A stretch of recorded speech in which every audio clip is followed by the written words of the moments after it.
حضرت زید بن ثابت رضی اللہ تعالیٰ عنہ کہتے ہیں کہ نبی صلی اللہ علیہ وآلہ وسلم اپنے خچر پر بنی نجار کے ایک باغ میں تھے۔ ہم بھی آپ کے ساتھ تھے۔ اچانک خچر بتک گیا، قریب تھا کہ آپ کو گرا دیتا۔ 6، 5 یا 4 قبریں تھیں۔ آپ صلی اللہ علیہ وآلہ وسلم نے فرمایا، ان قبر والوں کو کون جانتا ہے؟ ایک آدمی نے کہا، میں۔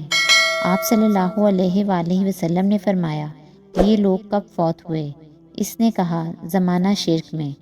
آپ نے فرمایا، یہ امت اپنی قبروں میں آزمائی جائے گی۔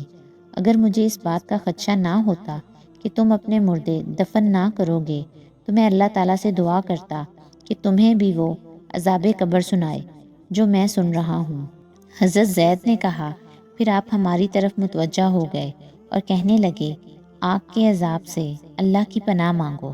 صحابہ کہنے لگے، ہم آگ کے عذاب سے اللہ کی پناہ میں آتے ہیں۔ آپ نے فرمایا، قبر کے عذاب سے اللہ کی پناہ مانگو۔ صحابہ نے کہا، ہم قبر کے عذاب سے اللہ کی پناہ میں آتے ہیں۔ آپ نے فرمایا، ظاہری اور باطنی فتنوں سے اللہ کی پناہ مانگو۔ صحابہ نے کہا، ہم ظاہری اور باطنی فتنوں سے اللہ کی پناہ میں آتے ہیں۔ آپ صلی اللہ علیہ وآلہ وسلم نے فرمایا، دجال کے فتنے سے اللہ کی پناہ مانگو۔ صحابہ نے کہا، ہم دجال کے فتنے سے اللہ کی پناہ میں آتے ہیں۔ حضرت ابو سعید خدری رضی اللہ تعالیٰ عنہ کہتے ہیں کہ میں نبی صلی اللہ علیہ وآلہ وسلم کے پاس آیا۔ آپ بخار میں تپ رہے تھے۔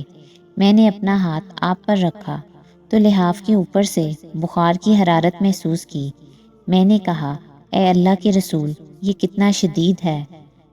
آپ صلی اللہ علیہ وآلہ وسلم نے فرمایا، ہمیں تکلیف بھی دگنی دی جاتی ہے اور اجر بھی دگنا دیا جاتا ہے۔ میں نے کہا، اے اللہ کے رسول، لوگوں میں سب سے زیادہ آزمائشیں کس پر آتی ہیں؟ آپ نے فرمایا، انبیاء علیہ السلام پر، پھر نیک لوگوں پر۔